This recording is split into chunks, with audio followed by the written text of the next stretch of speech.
Salut mes petits versets virtuels, aujourd'hui on va se retrouver en fait pour parler de la tendinite du moyen fessier.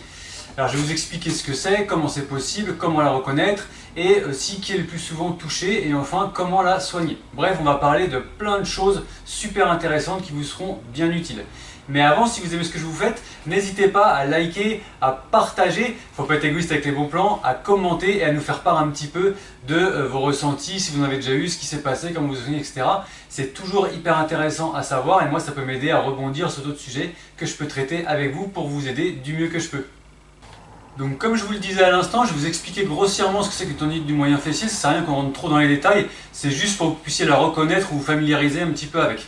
Donc en fait, tout simplement, c'est une inflammation du tendon du muscle moyen fessier. Donc pour savoir ce que c'est qu'un tendon, c'est très simple. En fait, si vous voulez, quand vous avez un muscle, la partie principale du muscle, c'est le corps musculaire. Et à chaque extrémité d'un corps musculaire, souvent il y a des tendons qui sont là pour s'insérer sur la partie osseuse et faire en sorte que le muscle puisse mobiliser l'articulation à laquelle il correspond. Donc en fait, ce muscle moyen fessier il se trouve ici sur le côté de votre bassin. Donc il part vraiment du haut de l'os qui se situe sur le côté, il descend un petit peu vers le bas et il va se terminer sur un autre os au niveau du fémur que vous pouvez très bien sentir lorsque vous appuyez sur le côté en fait de votre cuisse. D'ailleurs en fait les gens qui ont une tendinopathie ou une tendinite du moyen fessier, ils ont souvent des douleurs au toucher à cet endroit-là. Alors cette tendinite elle peut être très embêtante ou très handicapante en fait parce qu'en fait ce muscle moyen fessier est très important dans la stabilisation de votre bassin, surtout pendant la marche et pendant la course. Et en fait s'il n'était pas là, à chaque fois que vous marcheriez ou que vous couriez, que vous seriez en appui sur votre jambe en gros, ce qui est très souvent le cas dans la journée, et bien en fait votre bassin dévierait comme ceci. Si c'était le moyen fessier gauche qui n'était pas là, vous feriez comme ceci ou comme ceci. En fait, en gros, vous marcheriez un petit peu comme les mannequins sur les podiums. Donc c'est la classe, mais c'est pas super pratique. Alors la question que vous vous posez sûrement, et à juste titre maintenant, en fait, c'est comment est-ce que je peux reconnaître cette tendinite? Donc si vous voulez, il y a plusieurs signes assez évocateurs qui peuvent vous faire penser à la tendinite du moyen fessier. Déjà, le premier, c'est la douleur. Parce qu'effectivement, lorsque vous palpez, lorsque vous touchez la zone dont on a parlé tout à l'heure, au niveau de l'os qui se situe sur le côté de votre cuisse, ça peut être douloureux. La deuxième chose qui peut vous faire tiquer, c'est lorsque vous êtes dans votre lit, que vous dormez sur le côté, du côté où ça fait mal, pareil, la position est difficile à tenir et donc du coup vous êtes souvent obligé de changer de côté. La troisième chose qui peut être, on va dire, un signe de tendinite du moyen fessier, c'est que vous pouvez avoir des douleurs à la montée ou à la descente des escaliers. C'est assez fréquent. Et enfin, le dernier signe qui lui est très évocateur, c'est lorsque vous passez une position assise prolongée et que vous vous levez, vous pouvez avoir assez mal et au bout de 3, 4, 5 pas, effectivement la douleur diminue assez fortement.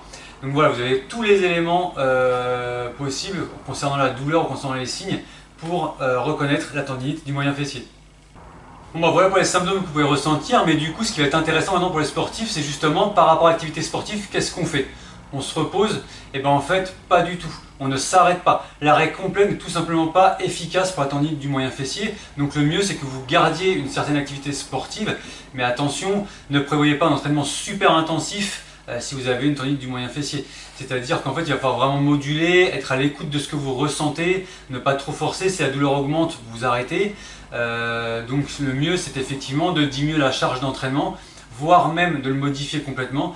Je prends un exemple tout bête, c'est-à-dire que si vous faites de la course à pied, vous diminuez l'intensité de ce que vous faites d'habitude et si jamais ça suffit encore pas, vous basculez sur un autre sport par exemple, comme la natation où il y a beaucoup moins de contraintes et le moyen fessier va beaucoup moins souffrir, ce qui va vous permettre vraiment de récupérer beaucoup plus facilement.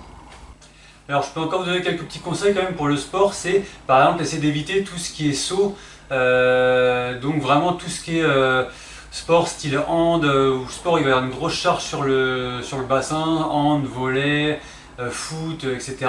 Parce qu'effectivement il faut vraiment éviter que le poids de corps se décharge en fait vraiment sur le moyen fessier et sur le bassin en fait. Parce que sinon vous allez trop le solliciter et ça peut éventuellement l'irriter. Et comme je vous l'ai dit tout à l'heure, si vraiment ces sports-là, ça vous recrée la douleur ou c'est pas supportable, vous basculez vers d'autres disciplines comme la natation, comme j'en ai parlé tout à l'heure, ou alors même le vélo qui peut être vraiment hyper intéressant. Pour ce qui est du traitement, on va dire c'est relativement classique, c'est le cocktail habituel. Il va y avoir kiné, anti-inflammatoire, antidouleur. On peut même vous prescrire éventuellement des semelles parfois et aussi des infiltrations si vraiment la douleur est rebelle, voire de la chirurgie si la douleur est très rebelle. Mais ça, je vous rassure, c'est vraiment rare.